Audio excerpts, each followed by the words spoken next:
Well, Chris Popper here at the Ellsworth Elementary-Middle School. We're in the Title I room, and I'm joined by Rachel Kohrman Ramos, who's the Director of Curriculum for the Ellsworth School Department, and Kelli Rudolph, who is one of the Title I specialist teachers here at Ellsworth Elementary-Middle School. And the reason why we are here is because you have a Title I parent night coming up this coming Monday. That's right. All right, so tell us about what's happening Monday night. Okay, so on Monday night, on October 29th at 5 o'clock, we are having a Title I informational night where we've invited the parents of our Title I students that our interventionists work with to come get more information about our program. We have lots of different kinds of programs at the school, not just during the school day. We're going to have a spaghetti dinner and dessert. No charge. No charge. Oh, no, absolutely not. So we're going to have a spaghetti dinner and dessert, and then for the first half, the families will be able to eat together and get some information. We have a slideshow of all the kids. And then the second half, we have a magician coming who has some literary ties, and he's going to be a lot of fun. And the kids will go see the magician, and the parents will be able to stay and learn more from the teachers about things they can do at home and ways they can work with their kids. Okay. So when I had children in elementary school, Title I was kind of like reading recovery. Mm-hmm. Okay, so tell us how children qualify under Title I, and Title I's not a bad thing. I mean, it's just the special ed reason for that we give it. Yeah, so we have some of the services that we provide. We're kind of like the tier before special ed. So we're looking at those kids that need some extra support that from just the classroom. They're not performing where they should be typically in the classroom, but not so significantly behind that they would need special ed services. So we do things like small group lessons where they come and they meet with their peers and they're working on some of the similar skills that they might be lacking. We do have reading recovery in first grade, so that's a one-on-one for a few students to really accelerate their learning and try to get them back up with the group. We try to base our instruction really targeted on some of those skills that the kids haven't mastered yet. But one of our biggest things is we're really trying to get them to be a strategic reader. So to be active with what they're doing, to be engaged in what they're doing, and building confidence with them. Learning to read is not easy, especially, and so when it's challenging for you, even more so, then your confidence can go down. So we really try to work with them on, this is challenging, but we can work hard together. We can do this and get you where you need to be. It's important for children of all ages to read every day. Absolutely. Yes. Absolutely. And also with people that they care about. Because a lot of times there's a lot of research that says that not only is reading every day important, but when they connect it to someone they care about, even if the person they care about isn't a strong reader themselves, then it means more to them. So just even if there's a parent who's a new English language learner and doesn't read English, even if they're holding their child in their lap and they're touching them and they're talking to them and listening to them read, even if it's not their first language, that child connects that reading is something that makes them feel safe and feel good. So always being around people who they care about when they're reading and reading to them and having them ask questions means a lot. One of the best strategies I've ever heard of and seen is having young readers read out loud to their pets. Mm-hmm. Absolutely, and that's someone they care about. So they connect that as having someone listening, even if it's not someone who can give them constructive feedback. They do tell them that they love them and they sit next to them while they do it. I love to read. I mean, a book can take you anywhere in the world. I mean, if you're reading a fiction book, if you're reading Harry Potter, if you're reading a historical book, I mean, it can transport you anywhere in the world. Unfortunately, there are people that don't like to read. My children don't like to read because they were forced to read. That's right. So what do you do to kind of counter that? How do you make reading fun? We try to take their interests wherever their interest is. You know, we do some informal surveys at the beginning. We talk with them a lot about what do you enjoy in your life. And it might not be reading, but it might be horses, or it might be, you know, Pokemon. It could be anything under the sun.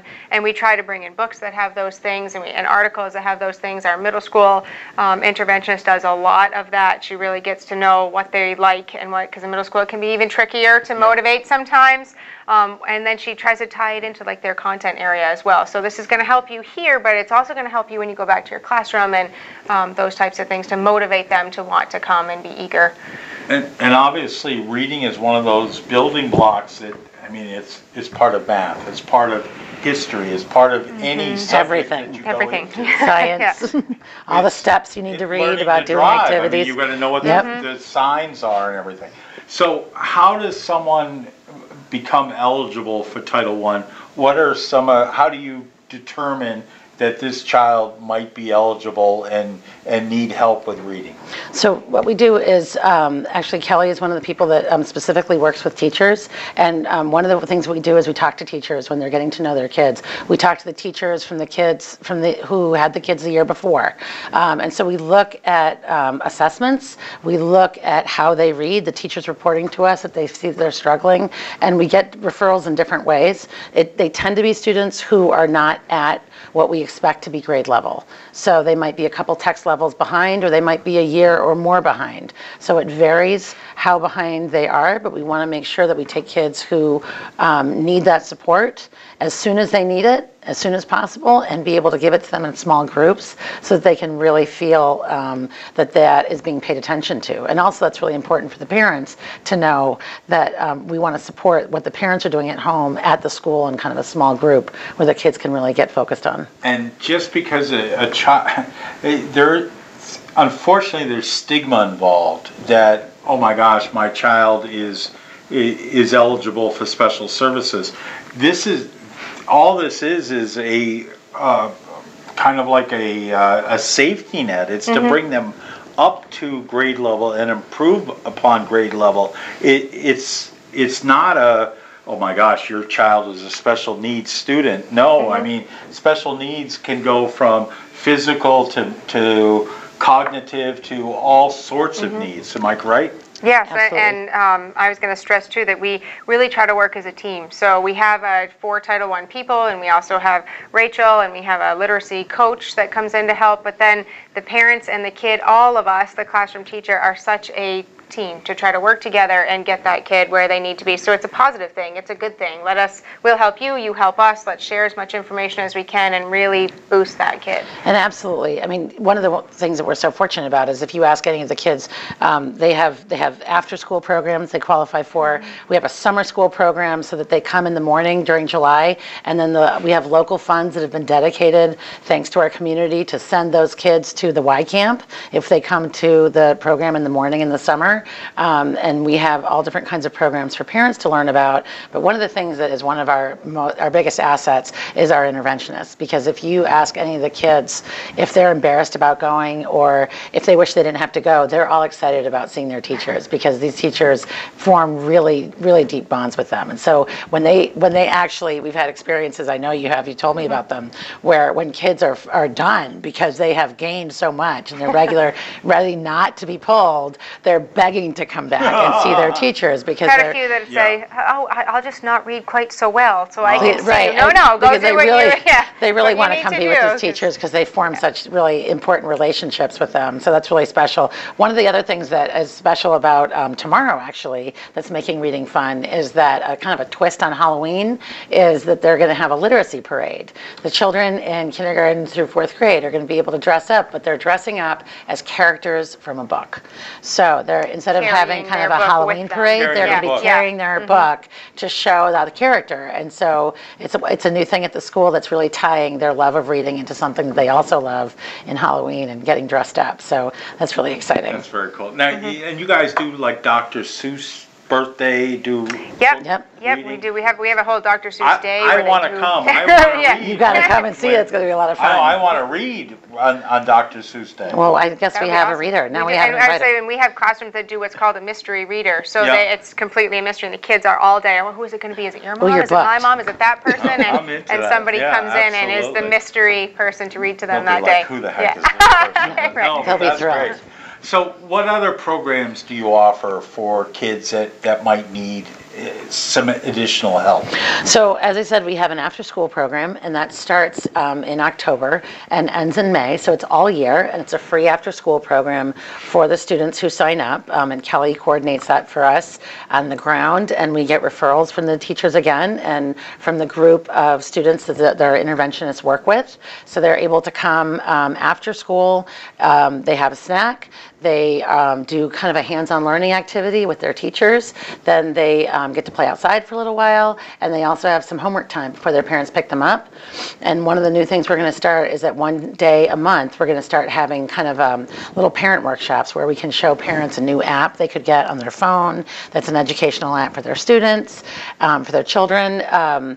We also have summer school, as I said, that runs all of July. And that, again, is free, and kids can come every morning in July, Monday through Friday, and then they go to camp in the afternoon because our local community has decided they want to support kids to do that. So it's free to the families to be able to do that. Fantastic. What do you do about parents that may not have the level to help their kids, whether it be in reading or math has changed so much. I mean, you know, the old way of doing math is the new way of doing math. Right. And people are just, I mean, they're so confused, like, oh my gosh, yeah, but this is the answer, but it's not the way my teacher's showing me how to do it. That's right. What do we do with that? Well, one of the things we are going to do is we're working towards having a Title I math interventionist. So we're hoping that that's going to be able to start next year and have an equally robust math program. But what the interventionists have been wonderful at is providing materials to families or modeling for them. And one of the new things is something that Kelly is just rolling out. Do you want to talk about the video? Trying, yeah. What are you doing? We have a Facebook page, so and then also a website for Title I. And so one of the things I wanted to try, because I have parents that come to me at conferences and different times that say just that. How do I help them?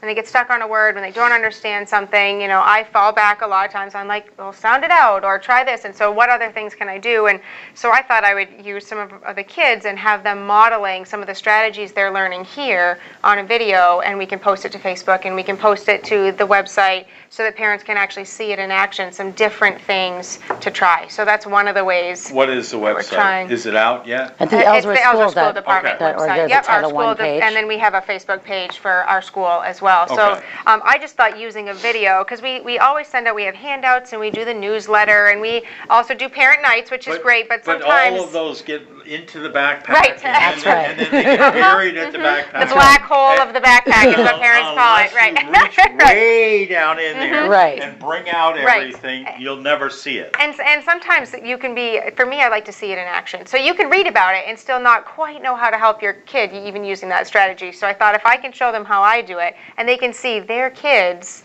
trying it and doing it, and their kids actually explaining it was the other piece that I did. So the kid can show how to use it and what to do, and seeing it in action online, you know, in a video would hopefully be a little more meaningful. And also having these parent nights that we'll be having on Monday. We really want to talk to the families about things that they can do with their kids at home. I mean, even things as simple as walking through the grocery store and having them walk up to a cereal box and telling them the letters that they see and asking them what those sounds are. Looking at, you know, bulletin boards and billboards and signs that they see on the street, even for little kids, just driving in the car. And we're so often taking our kids somewhere. And so just talking to our children all the time and pointing out letters and pointing out things. So even for families who don't have really strong readers as adults, those are things that they are familiar with and they can do. A lot of times kids just want to be talked to. And when they talk about letters and they talk about words, it really does mean a lot to them. And then the kids know that it's a value in the family and it's a value at school. And hopefully, well, it's a whole wraparound service for all of us joining together to, you know, give those kids, you know, a whole experience about reading being important. All right, perfect.